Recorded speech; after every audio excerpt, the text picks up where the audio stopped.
নমস্কার, আমি গৌতম। আপনারা দেখছেন নিউজ আপডেট। উত্তরবঙ্গবাসীর জন্য কিন্তু একটি ভালো খবর রয়েছে। উত্তরবঙ্গের বৈকুণ্ঠপুর বনাঞ্চল, সেই বনাঞ্চলকে নিয়ে কিন্তু গড়ে তোলা হবে বৃহৎ বননগর প্রকল্প। আজকে এই এলাকা পরিদর্শন করেন পশ্চিমবঙ্গের পরিবেশ এবং বন দপ্তরের মন্ত্রী মনোজ ওরাও, পর্যটন মন্ত্রী শঙ্কর ঘোষ, জলপাইগুড়ির সাংসদ ডক্টর জয়ন্ত রায়। কি রয়েছে এই প্রকল্পে বলছি আপনাদের বিস্তারিত। প্রকৃতির সৌন্দর্যকে অক্ষুণ্ণ রেখে বৈকুণ্ঠপুরকে নতুন পরিচয়ে তুলে ধরতে উদ্যোগী রাজ্য সরকার। প্রায় 150 হেক্টর এলাকা জুড়ে পরিকল্পিত নগর বন প্রকল্পের মাধ্যমে ধাপে 50 হেক্টর এলাকায় উন্নয়নের কাজ শুরু করার ভাবনা রয়েছে। রবিবার প্রকল্প এলাকা ঘুরে দেখেন বন ও পরিবেশ মন্ত্রী মনোজ ওরাও। তার সঙ্গে ছিলেন পর্যটন মন্ত্রী শঙ্কর ঘোষ, জলপাইগুড়ির সাংসদ জয়ন্ত রায় এবং বন দপ্তরের আধিকারিকেরা। পরিদর্শনের সময় প্রকল্পের বিভিন্ন দিক নিয়ে আলোচনা হয়।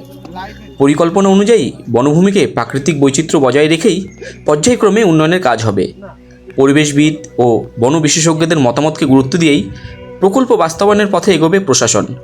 পর্যটনমন্ত্রী শঙ্কর ঘোষ জানান, বন, নদী এবং তৃণভূমির অনন্য সমন্বয় এবং বৈকুণ্ঠপুরকে দেশের অন্যতম সম্ভাবনাময় ইকো ট্যুরিজম কেন্দ্র হিসাবে গড়ে তুলতে পারে। একই সঙ্গে পরিবেশ সংরক্ষণ ও মানুষের মধ্যে সচেতনতা বৃদ্ধি এই প্রকল্পের অন্যতম লক্ষ্য। জলপাইগুড়ির সাংসদ জয়ন্ত রায়ের মতে বৈকুণ্ঠপুরের ঐতিহাসিক ও প্রাকৃতিক গুরুত্ব এই প্রকল্পকে আরও তাৎপর্যপূর্ণ করে তুলবে।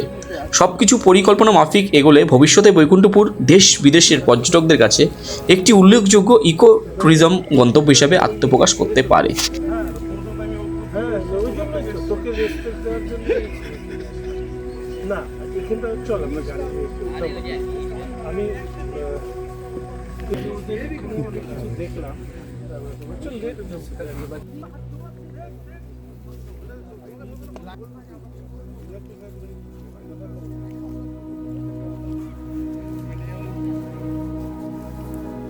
বলছি আমার সাথে আছেন রাজ্যের পর্যটন মন্ত্রী মাননীয় শঙ্কর দা, সাথে অনারেবল এমপি ডক্টর জয়ন্ত দা এবং আধিকারিকরা। আমাদের যেটা মূল কনসেপ্ট হচ্ছে যে বনকে বাঁচানো। সেক্ষেত্রে সেন্ট্রাল স্কিমের একটা আছে নগর বন প্রকল্প, তার মধ্যে দিয়ে যেমন করে আমরা বনকে রক্ষা করতে পারবো, তার সাথে ট্যুরিস্টকে অ্যাট্রাক্ট করতে পারবো এবং মানুষের কাছে একটা অ্যাট্রাকটিভ কিছু জিনিস পাবে, অ্যাওয়ারনেসটা হবে। তো সেটা নিয়ে আমরা একটা প্রকল্প করতে চাইছি। এখানে প্রায় 143 হেক্টরের বেশি, যা উনি যারা বলছেন, প্রায় 150 হেক্টর আছে। তার মধ্যে এখানে আমাদের ডিপার্টমেন্ট প্রায় 50-এর মতো আমরা হেক্টর আমরা সরাসরি করবো, বাকিটা তার আশেপাশ থেকে আর ফান্ড নিয়ে মোটামুটি করছি, যাতে নেচার কোনোভাবে বিঘ্নিত না হয়। আর পুরোটা ইনটেক্ট থেকে নিয়ে কী কী প্রকল্প করা যায় না করা যায়, তার জন্য অনারেবল এমপি সাহেব আছেন, পর্যটন মিনিস্টার আছে, তাকে নিয়ে আমরা আলোচনা করব। তো সেটাই অনেকটা ইকো ট্যুরিজম বেসডই হবে। এই হচ্ছে না, অ্যাকচুয়ালি যেটা কুয়েডোটা তার পাশেই আছে, এখানে সে কোনো খবর ঠবর নিজেকে যেটা সে হয়তো ঢুকে যেতে পারে, আলাদা জিনিস আছে। কিন্তু এখানে পুরোটাকেই আমরা প্রায় 150 হেক্টর পুরোটাকেই নগর বনের আওতায় আনছি।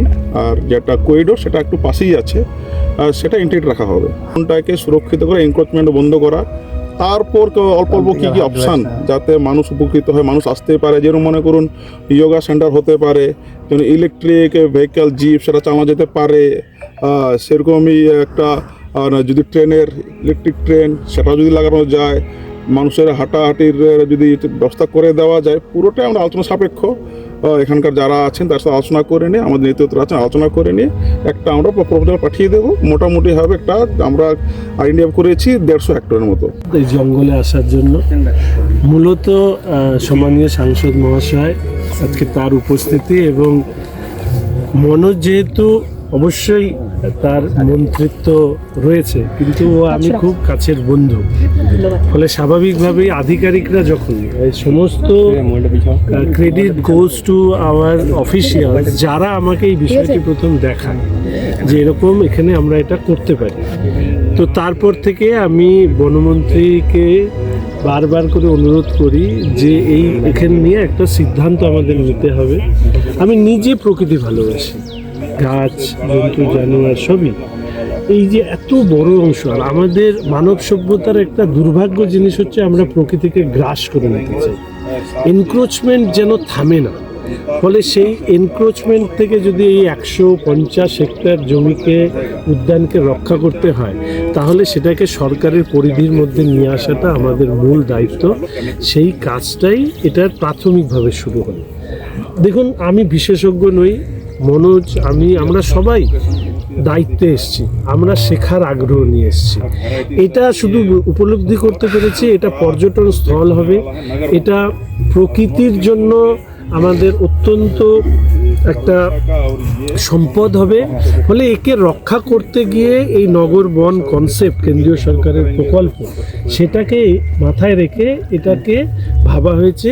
এরপরে এর সাথে ধাপে যে এটা এই যে আমরা প্রথমে ফেন্সিং ইত্যাদি করব, তারপরে আমরা কি করব, তার জন্য তো প্রথম যেটা আমরা করব যে এই বিষয় নিয়ে যারা বিশেষজ্ঞ মানুষ আছেন তাদের পরামর্শ নেব। আমরা সব মানুষের পরামর্শের পাশাপাশি বিশেষজ্ঞ মানুষের পরামর্শ নিয়ে আমি বলছি যে ভবিষ্যতে ভারতবর্ষের অন্যতম বড় আকর্ষণ কেন্দ্রবিন্দু হবে পর্যটনের ক্ষেত্রে বৈকুণ্ঠপুর নগর বন। আমি এটা আজকে আপনাদেরকে লিখে দিচ্ছি। যেদিন আমরা বলেছিলাম, দপ্তরের দায়িত্ব নিয়েছিলাম, যে এমন কোনো পাথর থাকবে না যেটাকে আমরা ঘুরিয়ে দেখব না। পশ্চিমবঙ্গে পর্যটন যেরকম তার চূড়ান্ত লক্ষ্যে পৌঁছবে, তার পাশাপাশি এই ধরনের নতুন আমি প্রত্যেকের কাছে অনুরোধ করছি যে আপনাদের যদি নতুন কোনো ভাবনা থাকে প্রকৃতিকে রক্ষা করার প্রশ্নে, পর্যটনকে বিকাশ করবার প্রশ্নে, স্থানীয় মানুষকে যুক্ত করবার প্রশ্নে, কর্মসংস্থান বৃদ্ধি করবার প্রশ্নে, রেভিনিউ জেনারেট করবার প্রশ্নে, you are all welcome to our department. দিন আমরা সেগুলো করে দেখাবো। দাদা, এই শিলিগুড়িতে পর্যটকদের কিছুদিন রাখতে, আমি তো সবসময় বলি যে সরকারি আধিকারিকদের সাথে মন্ত্রীদের যদি সম্পর্ক যদি সেটা একটা আবেগের হয়, যে আমরা যে দপ্তরের সাথে যুক্ত সেই দপ্তরকে আমরা সেরা তৈরি করব, তাহলে এই ধরনের প্রচুর বিষয়, এই বিষয়টি নিয়ে এসছেন আধিকারিকরা। এই বিষয়টি তো আমার কাছে ছিল না, আমি তো জানতাম না। আমাকে বলার পরে আমি মাননীয় বনমন্ত্রীর কাছে বন্ধু হিসাবে যেহেতু একটা অধিকার থাকে, ওকে আমি বলি এই বিষয়টাকে আমাদের যে করে হোক এক্সিকিউট করতে হবে। মানে ক্যান ইউ ইমাজিন 150 হেক্টর এই ধরনের একটা ফরেস্ট, যেখানে রিভার আছে, যেখানে গ্রাসল্যান্ড আছে, যেখানে ফরেস্ট আছে, এই কম্বিনেশন অফ 3 মাস্কেটিয়ার্সের যেটা কথা সেটা এখানে আছে।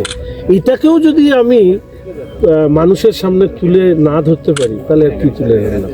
তাহলে যে কাজে এসছি আগামী 5 বছর সে কাজ অত্যন্ত সম্মানের সাথে এবং দক্ষতার সাথে করে দেখাবো। তার জন্য যে বৈকুণ্ঠপুর যেটাকে বলা হয় এখন অধুনা এখনকার জলপাইগুড়ি, এই বৈকুণ্ঠপুরের একটা পুরনো ইতিহাস আছে। সেই পুরনো ইতিহাসটা কি, এখান থেকে ভারতবর্ষের প্রথম স্বাধীনতা সংগ্রামের যে সংগ্রামটা শুরু হয়েছিল ভারতবর্ষের স্বাধীনতাতে, সেই স্বাধীনতা সংগ্রাম কিন্তু এই এলাকাগুলো থেকেই শুরু হয়েছিল। ভবানী পাঠক, দ্রৌপদী রায়কট এবং দেবী চৌধুরীর নেতৃত্বে এটা ইতিহাস জানে, আমাদের আনন্দ মঠে আছে। এবং আমরা বন্দে মাতরম যে ধ্বনিটা আমরা এখন দিই, সেই বন্দে মাতরম ধ্বনিও এখানে ধ্বনিত হয়েছিল। সেই ধরো বন্দে মাতরম যখন উনি আনন্দ মঠের বইয়ে যখন লিখেছিলেন, অবশ্য তার 5 বছর আগেই, মানে 1875 সালেই উনি বন্দে মাতরমের কথা বলেছেন। সেই যে বন্দে মাতরম, সেই বন্দে মাতরম ধ্বনি এখান থেকে শুরু হয়েছিল। তাদের নেতৃত্বে, যাদের কথা বললাম, রাজা দ্রৌপদেব রায়কট, দেবী চৌধুরানী এবং ভবানী পাঠকের নেতৃত্বে। সুতরাং যদি ঐতিহাসিক দিক থেকে দেখি, এটার গুরুত্ব অপরিসীম। পাশাপাশি এখনকার ডেভেলপ যে ট্যুরিজমের ক্ষেত্রে যদি আমরা দেখি, তাহলে এখানে অনেক রকম অপরচুনিটি আছে। তো জঙ্গলে ঘেরা, 2 নম্বর এখানে নদী আছে, খুব সুন্দর সুন্দর নদী আছে। 3 নম্বর এখানকার বিভিন্ন ধরনের মানুষ আছে। অর্থাৎ এখানে যে আমরা যে মানুষগুলোর কথা বলি, আমাদের বিভিন্ন রকম ট্রাইবস আছে। এই আমাদের ডুয়ার্সে 15 মানে ডিফারেন্ট ক্লাসের, 15 শ্রেণীর এখানে ট্রাইবস আছে যাদের ভাষা, যাদের সংস্কৃতি, যাদের খাওয়া দাওয়া সব আলাদা। তো এতদিন পর যখন সারা পৃথিবী যখন এগিয়ে যাচ্ছে, মডার্নাইজড হয়ে যাচ্ছে, তখনও তারা নিজেদের সংস্কৃতি, তাদের ভাষা এগুলো বেঁচে আছে। সুতরাং এই জায়গাটা একটা ইউনিক একটা জায়গা, যেই জায়গাটা সমস্ত পৃথিবীর মধ্যে কয়টা জায়গায় পাওয়া যাবে জায়গা। টোটো তো পাশেই এখানেই আছে, আলিপুরদুয়ার ডিস্ট্রিক্ট, যেটা আগে জলপাইগুড়ি ডিস্ট্রিক্টের মধ্যেই ছিল। সেই টোটো উপজাতিও এখানকার one of the smallest tribes of world. তো সেদিক থেকে যদি বিচার করি সেটাও খুব সুন্দর। পাশাপাশি এখানে যে সমস্ত রিলিজিয়াস প্লেসেস আছে, যেমন ধরুন জটিলেশ্বর মন্দির, আপনারা বোধহয় অনেকেই জানেন জটিলেশ্বর যে মন্দির, সেই মন্দিরটা গুপ্ত যুগের তৈরি, আমরা অথচ অনেকেই জানি না। আমাদের জল্পেশ মন্দির, যেটাতে এখন সবাই জানেন, সেটাও প্রায় 1200 বছর আগে 7th সেঞ্চুরিতে তৈরি হয়েছিল।